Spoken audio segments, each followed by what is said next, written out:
تبھی وہی نازل ہو گئی اور سورہ کافرون نازل ہوئی جس میں کہا گیا ہے لکم دینکم ولی دین، تمہارا دین تمہارے لیے ہے، میرا دین میرے لیے۔ تو یہ تو قرآن ہے جو کسی کو بھی کہتا ہے کہ تم اپنے دین پر چلو، ہم اپنے دین پر چلتے ہیں۔ لیکن جو دعوت کا کام ہے داعی کا، کہ قرآن میں کہا گیا ہے کنتم خیر امت اخرجت للناس تعمرون بالمعروف وتنہون عن المنکر وتؤمنون باللہ، کہ تم ایک بہترین امت ہو، تم اٹھائے گئے اس زمین پر بھلائی کو پھیلانے کے لیے اور برائی کو روکنے کے لیے۔ لہذا یہ امن کا پیغام دینے والی کتاب ہے۔ جب تک یہ دنیا کے اندر رہے گی، کوئی بھی آدمی اگر اس پر چلنا چاہے گا تو وہ اس زمین کا سب سے اچھا آدمی کہلائے گا، سوسائٹی کا اچھا آدمی کہلائے گا، گھر کا اچھا آدمی کہلائے گا، ملک کا اچھا آدمی کہلائے گا۔ اور یہی قرآن اس ملک کے اندر ہی نہیں پورے عالم کے اندر امن پیدا کر سکتا ہے۔ لہذا میں وسیم رضوی کے اس حرکت کو، اس بدتمیزی کو میں کنڈیم کرتا ہوں اور گورنمنٹ سے میں مطالبہ کرتا ہوں، مرکزی سرکار سے بھی اور ریاستی سرکار سے بھی، کہ اس کو فوراً گرفتار کیا جائے اور اس پر سخت کارروائی کی جائے۔ میں غلمان احمد اتحاد مسلمین فرنٹ بہار کا سچیو ہوں، اور میں اس رافضی شیطان یہ جس نے جو حرکت کیا ہے وسیم رضوی، اس نے بڑا برا حرکت کیا ہے، بڑا ظالمانہ کام ہے اس کا۔ قرآن جو اللہ کی کتاب ہے اور تمام آسمانی کتابوں میں سب سے آخری کتاب ہے، اور تمام پچھلی آسمانی کتابوں کا پورا بیورہ اللہ تعالیٰ نے اس کے اندر نازل فرمایا ہے، اور اللہ تعالیٰ نے قرآن مجید کی سورہ الحجر میں ارشاد فرمایا ہے کہ میں نے ہی قرآن کو نازل کیا ہے اور میں ہی اس کا محافظ ہوں۔ قیامت تک کے لیے آنے والے انسانوں کے لیے اللہ نے قرآن کو نازل فرمایا ہے۔ قرآن پر عمل کرنے والا راہ نجات کو پہنچتا ہے۔ قرآن وہ واحد کتاب ہے جس کے اندر اللہ نے اولین سے آخرین کا علم رکھا ہے، دنیا کے بننے سے لے کے ختم ہونے کی بات ہے۔ قرآن کا چیلنج ہے کہ قرآن جیسا ایک آیت پورے دنیا کا انسان، جنات اور تمام مخلوق مل کر نہیں بنا سکتا۔ اور قرآن کا یہ بھی چیلنج ہے کہ قرآن کے ایک زیر جبر تشدید پیش اور حرف کو کوئی ہٹا نہیں سکتا ہے، بڑھا نہیں سکتا ہے، گھٹا نہیں سکتا ہے، چونکہ اس کے نازل کرنے والے رب العالمین نے ہی اس کے حفاظت کا ذمہ لے رکھا ہے۔ ایسے اربوں رافضی وسیم رضوی جیسے ہو جائیں تو ایک زیر جبر کو ہلا نہیں سکتے، بڑھا نہیں سکتے، گھٹا نہیں سکتے۔ میں حکومت ہندوستان سے اور حکومت اتر پردیش سے یہ مانگ کرتا ہوں کہ ایسے رافضی اور شیطان جو ملک کے اندر فساد برپا کرنا چاہتے ہیں، اس کو فوراً گرفتار کیا جائے اور اس کو سخت سے سخت سزا دی جائے۔ میں بھی اپنے اتحاد فرنٹ کی طرف سے اس مظلم کے خلاف تھانے میں FIR درج کروں گا۔ اس نے خلفائے راشدین کے شان میں گستاخی کی ہے۔ خلفائے راشدین کے بارے میں اس نے آروپ لگایا کہ محمد صلی اللہ علیہ وسلم کے پردہ فرمانے کے بعد خلفائے راشدین نے قرآن کی 26 آیتوں میں فیر بدل کر دیا، جبکہ قرآن کے نازل ہونے میں ہی اللہ تعالیٰ نے کہہ دیا میں اس کا محافظ ہوں، اور نبی کے پردہ فرمانے کے بعد وہی کا آنا بند ہو گیا، دین کی تکمیل ہو گئی۔ اللہ نے کہا الیوم اکملت واتممت، کہ دین کی تکمیل ہو گئی، دین مکمل ہو گیا۔ تو پھر کوئی اس کے اندر فیر بدل کیسے کر سکتا ہے؟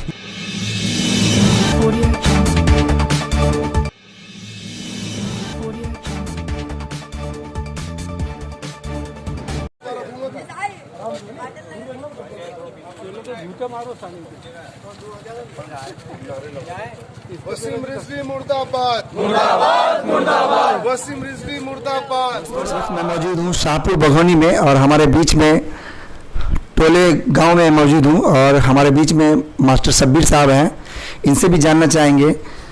ماسٹر صاحب، شیعہ وقف بورڈ کے پورو چیئرمین جو ہیں، جو اپنے آپ کو وسیم رضوی کے نام سے جانا جاتا ہے، انہوں نے قرآن کے 26 آیتوں پہ وہ اس کے خلاف سپریم کورٹ میں جو ہے یاچیکا دائر کیا ہے، اس پہ آپ کیا کہنا چاہیں گے؟ یہ اس کی جہالت کا ثبوت ہے، اس لیے کہ ہندوستان کا جو ہمارا آئین ہے اس میں بھی اس کی اجازت نہیں ہے کہ کسی بھی مذہب کی کتابوں کے خلاف کسی طرح کی ریٹ یاچیکا منظور کی جائے۔ عدلیہ کو بھی چاہیے تھا کہ فوراً ہی اس کو اریسٹ کر لینا چاہیے اور کیس کو خارج کر دینا چاہیے، ورنہ اس کے کیس کو ایکسیپٹ کرنے کا مطلب ہے کہ اس کے پیچھے بہت بڑی سازش ہے اسلام کو بدنام کرنے کی اور قرآن کو بدنام کرنے کی۔ یہ شیعہ ہونے کے باوجود یہ شیعہ بھی نہیں ہے، یہ مرتد ہو چکا ہے، چونکہ حضرت علی رضی اللہ تعالی عنہ کو یہ خلفائے راشدین میں مانتا ہے, مولا علی کہتا ہے, لیکن کیا آپ نے بھی قرآن پر کبھی کوئی تنقید کی تھی؟ جب اس نے قرآن پر تنقید کی آج کے ڈیٹ میں, تو یہ مولا علی کا بھی نہیں ہے, اور نہ یہ خدا کا ہے, نہ یہ رسول کا ہے. یہ مرتد ہو چکا ہے, اور اس کے اوپر سخت قانونی کارروائی ہونی چاہیے, تاکہ ہمارے ملک کے امن کا جو ماحول ہے اس میں فساد برپا نہ ہو. اس لیے کہ مجھے معلوم ہوا ہے کہ بہت جگہ چھوٹے چھوٹے فساد بھی ہو گئے ہیں. یہ بالکل ہی غیر قانونی ہے, اس لیے کہ یہ آسمانی کتاب ہے, اور اس میں قیامت تک زبر زیر کا بھی فرق نہیں آ سکتا ہے. اور آج تک قرآن نے چیلنج کیا ہے سورہ البقرہ کے اندر کہ کسی کے اندر اگر طاقت ہے تو اس کی ایک آیت کا بھی جواب اس کے مقابلے میں لے آئے. آج تک کسی نے اس کا ایک آیت کا جواب نہیں لکھا ہے, اور جس آیتوں کے خلاف اس نے آواز اٹھائی ہے اس کے بارے میں نہ جانے کتنا کلیئرنس دیا جا چکا ہے علماء کرام کی طرف سے, مفتیان کرام کی طرف سے, اسلامک ودوانوں کی طرف سے. اس میں کلیئر کر دیا گیا ہے کہ یہ سب جنگی قوانین ہیں. جب جنگ ہوتا تھا اس زمانے میں اللہ کی طرف سے جو گائیڈ لائن آتی تھی وہ چیزیں ہیں. اب تو وہ جنگ کا ماحول نہیں ہے جس میں کہ اس آیتوں کو وہ پیش کر کے اور اس کا غلط معنی پہنا رہا ہے. اس لیے اس نے یہ بالکل ہی ایک فساد, ایک مطلب کہ نیا شوشہ, چیپ پاپولرٹی کے لیے اس نے یہ اقدام کیا ہے. لیکن وہ پاپولرٹی نہیں حاصل کر سکے گا. جس طرح سے سلمان رشدی زمین دوز ہو گیا ہے اسی طرح سے اس کو زمین دوز ہونا پڑے گا. جب تک اس کو سنرکشن پراپت ہے حکومت کا تب تک یہ اپنے فورس اور سیکورٹی کے اندر ہے, ورنہ ابھی تک تو اس پر قانونی کارروائی ہو جانی چاہیے. کہیں سے کہیں نہ کہیں کوئی شہ دے رہا ہے اس کو, جس وجہ سے یہ اس طرح کا اقدام کر رہا ہے.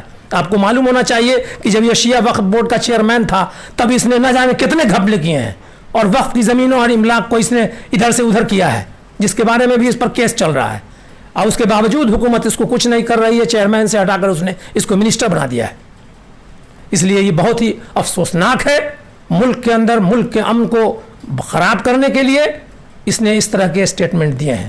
مجھے بہت ہی افسوس ہے اس کا کہ اس طرح کے اسٹیٹمنٹ لوگ دیتے ہیں لیکن اس کے اوپر کوئی قانونی کارروائی نہیں ہوتی. لیکن اگر اسی جگہ پر کوئی دیوبند کے علماء, کوئی اہل حدیث کے علماء, کوئی بریلی کے علماء, اگر جماعت اسلامی کے کوئی ہمارے چیف اگر اس طرح کا بیان دیتے تو وہ ابھی تک اریسٹ ہو چکے ہوتے, ان پر کارروائی ہو چکی ہوتی, انہیں گھوشت کر دیا جاتا کہ یہ آتنکوادی ہے, یہ دہشت گرد ہے جو ملک کے اندر فساد برپا کرانا چاہتا ہے. لیکن چونکہ یہ بی جے پی کا ایجنٹ ہے اس کی وجہ سے یہ سنرکشن پراپت ہے, اور یہ اسلام کے خلاف اور قرآن کے خلاف طرح طرح کی باتیں جو ہے یہ بولتا رہا ہے, ہمیشہ سے بولتا رہا ہے. اور آج تو اس نے حد ہی کر دیا کہ مسلمانوں کے سبھی فرقے اس بات پر ایک مت ہیں کہ قرآن میں کسی طرح کی کوئی تبدیلی ممکن نہیں ہے. سبھی شیعہ ہو, چاہے سنی ہو, چاہے بریلوی ہو, چاہے اہل حدیث ہو, قرآن سب کا ایک ہے, اس میں زبر زیر کا بھی فرق کہیں نہیں ہے. بھلے ہی تفسیر میں کہیں پر کسی طرح کی کوئی معنی میں کوئی لوگ فرق پیدا کر سکتے ہیں, لیکن قرآن کا جو اوریجن ہے اس کے اندر کہیں بھی کسی طرح کا کوئی فرق نہیں ہے. پوری عالم اسلام میں, پوری دنیا کے اندر قرآن ایک ہے, اس کے زبر زیر میں بھی فرق نہیں آئے گا. ایسے ایسے کتنے فسادی پیدا ہوں گے لیکن قرآن اپنی جگہ پر رہے گا. اس لیے کہ قرآن کے بارے میں اللہ تعالیٰ نے خود قرآن میں کہہ دیا ہے کہ اس کی محافظت میں کروں گا. انسان کیا کرے گا؟ اللہ تعالیٰ نے کہا ہے کہ یہ قرآن میرا ہے اور اس کی حفاظت میں کروں گا. لہٰذا کسی انسان کے اس طرح کے وقتب دے دینے سے قرآن ہمارا جو ہے وہ امن کا پیغام دیتا ہے, بھائی چارے کا پیغام دیتا ہے. کسی بھی دوسرے مذہب والے کو بھی وہ کسی طرح کا برا بھلا کہنے کی تلقین نہیں کرتا, اس لیے کہ قرآن میں کہہ دیا گیا جب اللہ کے رسول کے وقت میں لوگوں نے ہمارے رسول صلی اللہ علیہ وسلم سے کہا کہ کچھ بات میری مان لو, کچھ میں تمہاری مان لوں, اور دونوں آدمی اس پر مل کر کے چلیں, تو توحید کے اندر کسی طرح کی آلائش جو ہے وہ برداشت نہیں ہے, شرک کو یہاں برداشت نہیں کیا گیا ہے. تو آپ چاہتے تھے کہ ہم اس طرح کا کوئی ڈیسیزن لیں, تبھی وہی نازل ہو گئی اور سورہ کافرون نازل ہوئی جس میں کہا گیا ہے لکم دینکم ولی دین, تمہارا دین تمہارے لیے ہے, میرا دین میرے لیے. تو یہ تو قرآن ہے جو کسی کو بھی کہتا ہے کہ تم اپنے دین پر چلو, ہم اپنے دین پر چلتے ہیں. لیکن جو دعوت کا کام ہے داعی کا, کہ قرآن میں کہا گیا ہے کنتم خیر امت اخرجت للناس تعمرون بالمعروف وتنہون عن المنکر وتؤمنون باللہ, کہ تم ایک بہترین امت ہو, تم اٹھائے گئے اس زمین پر بھلائی کو پھیلانے کے لیے اور برائی کو روکنے کے لیے. लिहाजा ये अमन का पैगाम देने वाली किताब है। जब तक ये दुनिया के अंदर रहेगी, कोई भी आदमी अगर इस पर चलना चाहेगा तो वो इस जमीन का सबसे अच्छा आदमी कहलाएगा, सोसाइटी का अच्छा आदमी कहलाएगा, घर का अच्छा आदमी कहलाएगा, मुल्क का अच्छा आदमी कहलाएगा। और यही कुरान इस मुल्क के अंदर ही नहीं पूरे आलम के अंदर अमन पैदा कर सकता है। लिहाजा मैं वसीम रिजवी के इस हरकत को, इस बदतमीजी को मैं कंडेम करता हूं और गवर्नमेंट से मैं मुतालबा करता हूं, मरकजी सरकार से भी और रियासती सरकार से भी, कि इसको फौरन गिरफ्तार किया जाए और इस पर सख्त कार्रवाई की जाए। बहुत बहुत धन्यवाद मास्टर साहब। दोस्तों, आपको यह वीडियो कैसा लगा? अभी मैं बात कर रहा था मास्टर शब्बीर साहब से। शाहपुर बघौनी में, समस्तीपुर जिला का ये शाहपुर बघौनी ताजपुर प्रखंड के अंतर्गत आता है। दोस्तों, आपको यह वीडियो कैसा लगा? आप हमारे इस वीडियो को ज़्यादा से ज़्यादा लाइक करें, शेयर करें और कमेंट करें। और आप अगर हमारे चैनल जनता की आवाज़ आप तक को यूट्यूब पर सब्सक्राइब नहीं किए तो सब्सक्राइब करें। साइज़फी आप देख रहे हैं जनता की आवाज़ आप तक। इस वक्त मैं मौजूद हूँ ताजपुर कॉलेज वाली मस्जिद के कैंपस में और यहाँ पर यहाँ के जो इमाम है उनसे बात करना चाहेंगे कि वो क्या कहते हैं। दोस्तों, इस वक्त मैं मौजूद हूँ कॉलेज वाली मस्जिद में और यहाँ पर मौलाना आतिकुर रहमान है जो इस मस्जिद के इमाम भी हैं और इनसे जानना चाहेंगे पिछले दिनों जो वसीम रिजवी ने कुरान के 26 आयतों के खिलाफ सुप्रीम कोर्ट में याचिका दायर किया है, उसी से रिलेटेड मैं इनसे बात करना चाहूँगा। मौलाना साहब, आखिर क्या कारण है कि वसीम रिजवी जैसे लोग जो है अब कुरान के खिलाफ सुप्रीम कोर्ट में याचिका दायर की है? अल्हम्दुलिल्लाह रब्बिल आलमीन वस्सलातु वस्सलामु अला सय्यिदिल मुरसलीन व अला आलिहि व सहबिहि अजमईन, अम्मा बाद। सबसे पहले तो मैं आपको ये वजाहत कर दूँ, अल्लाह रब्बुल आलमीन ने कुरान के अंदर इरशाद फरमाया, इन्ना नहनु नज़्ज़लना ज़िक्र व इन्ना लहू लहाफ़िज़ून। इसमें कई अल्फाज हैं जिससे माने में तक़वियत पैदा होती है, उसके अंदर वज़न पैदा होता है। जैसे इन्ना लफ्ज़ है बेशक हम, फिर नहनो ज़मीर आया हम, उसके बाद नज़्ज़लना में भी ज़मीर है ना, तो इन्ना नहनु नज़्ज़लना ज़िक्र, बेशक हम ही ने कुरान को नाजिल किया, व इन्ना लहू लहाफ़िज़ून। इन्ना के अंदर फिर उसके अंदर हर्फ मशब्बा है कि बेशक हम, उसके बाद उसकी ख़बर पर लाम है जो ताकीद के लिए आता है, लहाफ़िज़ून। गोया अल्लाह रब्बुल आलमीन ताकीद पर ताकीद करते हुए इरशाद फरमाता है कि बेशक हम ही ने कुरान को नाजिल किया और बेशक हम ही उसकी हिफाजत करने वाले हैं। कुरान से पहले और भी आसमानी किताबें उतरी, तौरेत, ज़बूर, इंजील, ये सब किताबें हवादिस ज़माना के नज़र हो गई। बाद के लोगों ने उसके अंदर तहरीफ कर दिया, चेंज कर दिया।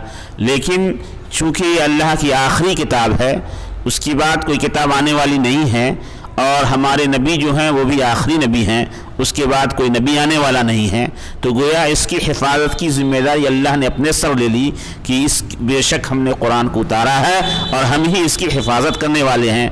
लिहाजा मैं ये कहूँगा कि वसीम रिजवी आज ये पहले आदमी नहीं हैं, बल्कि इससे पहले दुनिया के अंदर ऐसे अफराद पैदा होते रहे हैं जिन्होंने कुरान को चेंज करने की कोशिश की और उन्होंने अल्लाह रब्बुल आलमीन ने उनके नापाक मंसूबों को नाकाम कर दिया। वसीम रिजवी साहब झूठी शोहरत हासिल करने के लिए, मीडिया में बने रहने के लिए ऐसी ही बातें कहते रहते हैं ताकि उनका चर्चा होता रहे। बदनाम जो होंगे तो क्या नाम न होगा वाली बात है, या फिर अगर उनके सर पर किसी और का हाथ है तो उनको ये समझ लेना चाहिए कुरान की हिफाजत खुद अल्लाह रब्बुल आलमीन ने ली है और इसको क़यामत के सुबह तक रहना है और जैसे आया है वैसे ही रहना है। लिहाजा इसमें कहीं से चेंजिंग किया कोई सवाल ही पैदा नहीं होता है और चूँकि ज़िम्मेदारी अल्लाह ने ले ली है लिहाजा हम इससे बेफिक्र हैं। लेकिन चूँकि हम भी इस किताब के मानने वाले हैं और इस आपके आखिरी उम्मत हैं, तो हमारी ये ज़िम्मेदारी बनती है कि हम भी कुरान को अच्छी तरीके से पढ़ें, बच्चों को पढ़ाएं, समझें और समझाएं, ताकि अल्लाह रब्बुल आलमीन का जो कहना है कि कुरान की हिफाजत हम करेंगे तो हम भी कुरान की हिफाजत करने वाले बन जाएं। दूसरी तरफ उन्होंने सहाबा पे इल्ज़ाम लगा के उन्होंने कहा कि अल्लाह के रसूल के दुनिया से रुखसत करने के बाद वो खलीफा राशिदीन जो हैं उन पर वो इल्ज़ाम लगा रहे हैं कि ये लोग जो है अपने मन से उसमें बदल दिए कुरान को, आयतों में चेंजिंग कर दिया। ये बिल्कुल झूठी बात है, बेबुनियाद बात है। अल्लाह के रसूल सल्लल्लाहु अलैहि वसल्लम के पास जब भी कोई आयत उतरती थी तो आप सहाबी को रखे रहते थे जो लिखना पढ़ना जानते थे, जिसको कातिब वही दुनिया कहती है, वो आप लिखाते थे, वो लिख लिया करते थे। इस तरीके से बहुत सारे सहाबा किराम ऐसे थे जिनके पास कुरान की आयतें, कुरान की सूरतें लिखी हुई थी जो अलग अलग जगहों पे थी। हज़रत अबू बकर सिद्दीक़ ने ये किया कि आपने सहाबा की एक कमेटी बनाई और ख़ुसूसन ऐसे लोगों की कमेटी बनाई जो बिल्कुल कुरान के हाफिज़ थे, जिनको अच्छी तरह हिफ्ज़ था। फिर उसके बाद तमाम लोगों के पास जो लिखे हुए पर्चे की शक्ल में थे उसको आपने जमा किया, उन लोगों ने जमा किया, सबों को पढ़ा, लिखा और इस तरीके से उसको किताबी शक्ल दी गई। फिर उसको पूरे सहाबा किराम ने उसको देखा, समझा और उसको कैबिनेट ने पास किया। तब जाके इस कुरान को नबी हज़रत अबू बकर सिद्दीक़ ने कुरानी शक्ल देकर लोगों तक पहुंचाया। इसमें ये कहना कि इसमें अबू बकर ने या सहाबा किराम ने ऐसा किया है, ये ऐसा नहीं हो सकता है। इसलिए भी नहीं हो सकता है कि अल्लाह रब्बुल आलमीन ने खुद ही कह दिया कि हम इसकी हिफाजत करने वाले हैं, इसके अंदर कोई चेंजिंग का सवाल ही पैदा नहीं होता।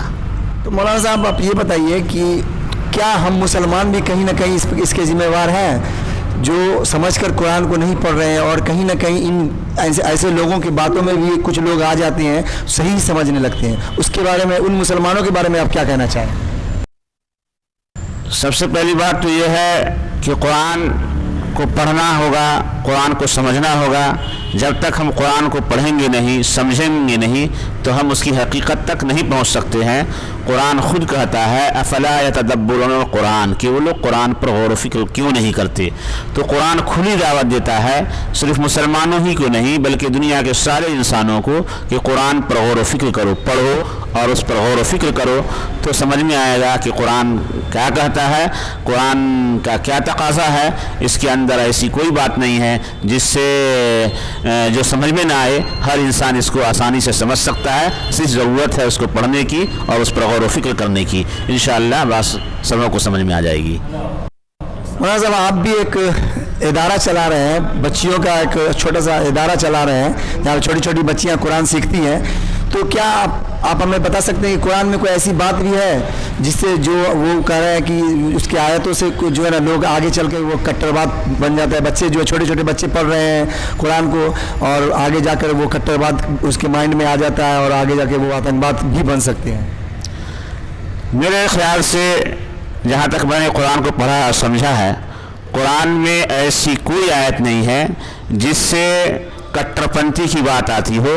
कुरान ने सिर्फ फितरत की बातों को उजागर किया है।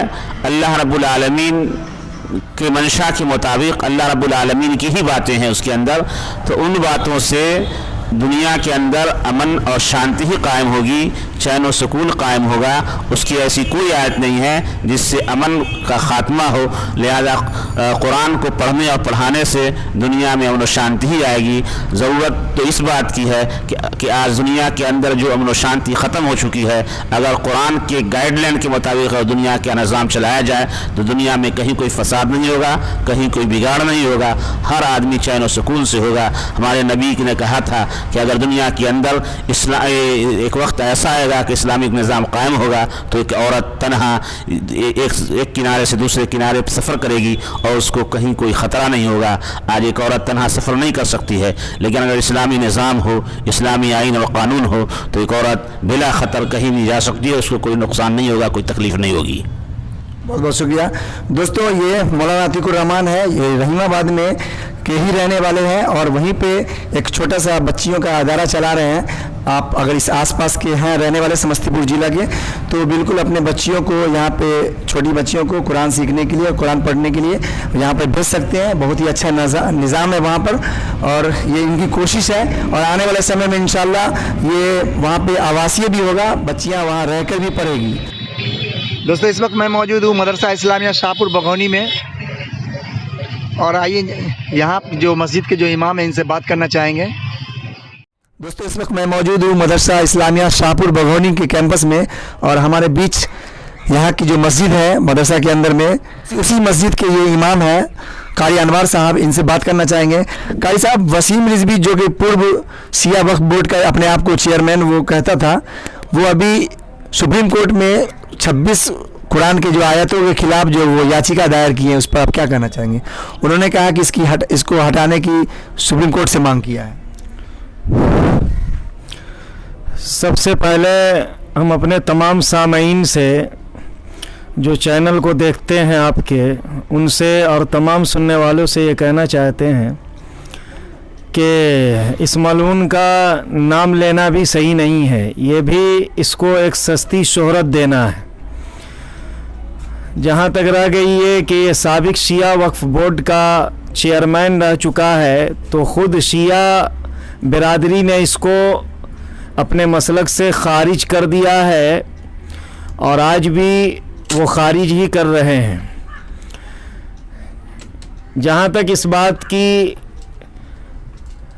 आलोचना की जाए, मजम्मत की जाए, वो बहुत ही कम है जितनी ज़्यादा की जाए।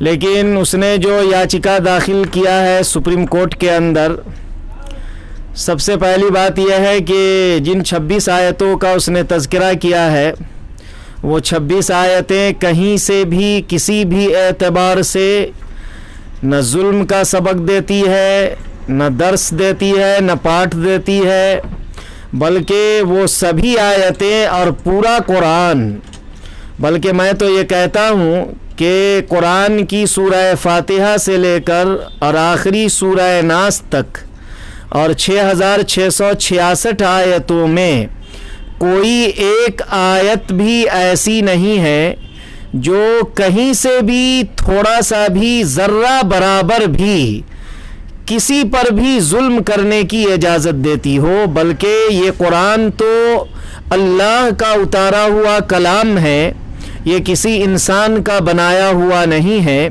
ये पूरा का पूरा कुरान अमन की, इंसानियत की, सही रास्ते की, भलाई के रास्ते की तालीम देता है। और इससे पहले भी सुप्रीम कोर्ट में, बहुत सारे हाई कोर्ट में कितनी मर्तबा इस तरह की याचिका नापाक जहन के, बल्कि ये कहिए कि जिनके जहन को, दिमाग को माफ़ कर दिया गया है, इस तरह के लोगों ने पहले भी कई मर्तबा इस तरह की याचिका दाखिल की, लेकिन हमेशा उसको मुंह की खानी पड़ी। और आज भी मुल्क की अदालत-ए उज़्मा पर हमारा पूरा यकीन है कि इस मलून को भी मुंह की खानी पड़ेगी। और कुरान तो सही रास्ता दिखाता है, इंसानियत का पैगाम देता है, अमनो आश्ती और अमनो सलामती की तालीम देता है। पूरा कुरान जो उसके माहिर है वो पढ़ ले, जान ले, सीख ले, कहीं से भी किसी पर भी, यहाँ तक कि कुरान तो जानवरों पर भी जुल्म करने से मना करता है, तो वो किसी इंसान को और दूसरी किसी चीज़ को नुकसान पहुँचाने की कैसे इजाज़त दे सकता है? ये सरासर उसका इल्ज़ाम बेबुनियाद है, ये उसकी जहालत पर मबनी है। और हम तो ये कहना चाहते हैं कि इस तरह के मलून को इसका नाम ही ना लिया जाए, इसको इससे भी सस्ती शोहरत हासिल होती है। हम इसकी पुरज़ोर मज़म्मत करते हैं और हमारे बड़े इदारे ने, दारुल उलूम देवबंद ने प्रेस रिलीज़ जारी कर दिया है, अपने लेटर पैड पर भी जारी कर दिया है, सारे अखबारात में भी बयान आ गया है कि इसकी बात को कोई अहमियत नहीं दी जाए। और सुप्रीम कोर्ट से भी दारुल उलूम देवबंद ने गुजारिश की है कि इसकी याचिका को खारिज किया जाए, इसकी कोई हकीकत नहीं है और कुरान को कोई किसी भी तरह से खंगाल ले, उसमें इंशाअल्लाह किसी तरह के जुल्म की कहीं भी कोई तालीम नहीं। बहुत बहुत धन्यवाद कारिया। इस वक्त मैं मौजूद हूँ कस्बे आर पंचायत ताजपुर में और हमारे बीच यहाँ पे इस पंचायत के जो है सरपंच पति गिलमान अहमद जी हैं और इनसे जानना चाहेंगे, पिछले दिनों जो आपने देखा कि सिया वक्फ बोर्ड के पूर्व चेयरमैन वसीम रिजवी ने कुरान की 26 आयतों के खिलाफ जो है सुप्रीम कोर्ट में याचिका दायर किया है, उसी मौके से इनसे हम बात करना चाहेंगे। मैं गिलमान अहमद, इत्तेहाद मुस्लिमीन फ्रंट बिहार का सचिव हूँ और मैं इस राफजी शैतान, ये जिसने जो हरकत किया है वसीम रिजवी, اس نے بڑا برا حرکت کیا ہے، بڑا ظالمانہ کام ہے اس کا۔ قرآن جو اللہ کی کتاب ہے اور تمام آسمانی کتابوں میں سب سے آخری کتاب ہے، اور تمام پچھلی آسمانی کتابوں کا پورا بیورا اللہ تعالیٰ نے اس کے اندر نازل فرمایا ہے، اور اللہ تعالیٰ نے قرآن مجید کی سورہ الحجر میں ارشاد فرمایا ہے کہ میں نے ہی قرآن کو نازل کیا ہے اور میں ہی اس کا محافظ ہوں۔ قیامت تک کے لیے آنے والے انسانوں کے لیے اللہ نے قرآن کو نازل فرمایا ہے۔ قرآن پر عمل کرنے والا راہ نجات کو پہنچتا ہے۔ قرآن وہ واحد کتاب ہے جس کے اندر اللہ نے اولین سے آخرین کا علم رکھا ہے، دنیا کے بننے سے لے کے ختم ہونے کی بات ہے۔ قرآن کا چیلنج ہے کہ قرآن جیسا ایک آیت پورے دنیا کا انسان، جنات اور تمام مخلوق مل کر نہیں بنا سکتا، اور قرآن کا یہ بھی چیلنج ہے کہ قرآن کے ایک زیر جبر تشدید پیش اور حرف کو کوئی ہٹا نہیں سکتا ہے، بڑھا نہیں سکتا ہے، گھٹا نہیں سکتا ہے، چونکہ اس کے نازل کرنے والے رب العالمین نے ہی اس کے حفاظت کا ذمہ لے رکھا ہے۔ ایسے اربوں رافضی وسیم رضوی جیسے ہو جائیں تو ایک زیر جبر کو ہلا نہیں سکتے، بڑھا نہیں سکتے، گھٹا نہیں سکتے۔ میں حکومت ہندوستان سے اور حکومت اتر پردیش سے یہ مانگ کرتا ہوں کہ ایسے رافضی اور شیطان جو ملک کے اندر فساد برپا کرنا چاہتے ہیں، اس کو فوراً گرفتار کیا جائے اور اس کو سخت سے سخت سزا دی جائے۔ میں بھی اپنے اتحاد فرنٹ کی طرف سے اس مظلم کے خلاف تھانے میں FIR درج کروں گا۔ اس نے خلفائے راشدین کے شان میں گستاخی کی ہے۔ خلفائے راشدین کے بارے میں اس نے آروپ لگایا کہ محمد صلی اللہ علیہ وسلم کے پردہ فرمانے کے بعد خلفائے راشدین نے قرآن کی 26 آیتوں میں فیر بدل کر دیا، جبکہ قرآن کے نازل ہونے میں ہی اللہ تعالیٰ نے کہہ دیا میں اس کا محافظ ہوں، اور نبی کے پردہ فرمانے کے بعد وہی کا آنا بند ہو گیا، دین کی تکمیل ہو گئی۔ اللہ نے کہا الیوم اکملت واتممت، کہ دین کی تکمیل ہو گئی، دین مکمل ہو گیا، تو پھر کوئی اس کے اندر فیر بدل کیسے کر سکتا ہے؟ یہ تو بے بنیاد بات ہے، یہ ان کے اوپر لگایا گیا بہت گھنونا آروپ ہے جس کو میں سرے سے خارج کرتا ہوں اور بے بنیاد کہتا ہوں، اور ایسے رافضی کے اوپر پورے دنیا کا مسلمان ایک جٹ ہو کر اس کا خلاف کرے گا۔ ہم لوگ ایک اپنے فرنٹ کے ذریعے FIR بھی کریں گے اور اپنے فرنٹ کے ذریعے ہم لوگ اس کا خلاف بھی کریں گے۔ ایک اتحاد کی طرف سے ایک بہت بڑا جلوس نکالا جائے گا، اور ہم حکومت بہار کے اندر رہ کر کے بہار کے راجپال سے بھی مانگ کریں گے کہ ایسے رافضی کے خلاف یہ پرتیبند بنا کر بھارت سرکار کو بھیجائے تاکہ ایسے ظالم لوگوں کو ترنت سزا مل سکے۔ انہی باتوں کے ساتھ میں اپنی بات کو ختم کرتا ہوں۔ الحمدللہ۔ بسم اللہ الرحمن الرحیم۔ میں محمد سعید الرحمن، امام جامع مسجد چک اشرف، صدر آل انڈیا علماء بورڈ، جنرل سیکریٹری تنظیم محب العلماء سمستی پور بہار، آپ تمام حضرات کے سامنے ایک سوشل میڈیا پہ وائرل ایک تصویر اور نیوز چینل پہ چل رہی ایک تصویر جو وسیم رضوی نے جو بیانات دیے کہ قرآن مقدس کی 26 آیتوں کو قرآن مقدس سے ہٹا دیا جائے، جو سپریم کورٹ کے اندر انہوں نے یاچکا دائر کیا، انہوں نے ایک اپلیکیشن اور درخواست دیا ہے، یہ قابل قبول نہیں، بلکہ وسیم رضوی کو یہ بات سمجھنی چاہیے کہ قرآن مقدس ہماری اور آپ کی کتابیں نہیں بلکہ رب العالمین کی کتاب ہے، جس کی حفاظت کی ذمہ داری خود رب العالمین نے لیا ہے۔ 26 آیتوں کی بات تو دور کی بات، اس میں ایک زبر یا ایک نقطے کی بھی اب تبدیلی نہیں کر سکتے۔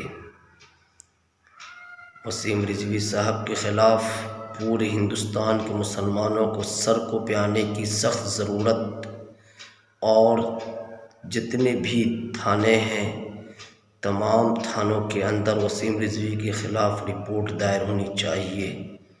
میں تمام مسلمان قوم سے اپیل کرتا ہوں کہ دنیا کی سب سے پاکیزہ کتاب جو پوری دنیا کے لیے ہدایت کا ایک ذریعہ اور پورے عالم کے لیے امن و امان کا ایک پاکیزہ راستہ ہے، اس کے خلاف جو آواز اٹھائی گئی ہے اس کے خلاف آپ آگے بڑھ کر آئیں اور اس کے خلاف آواز اٹھائیں۔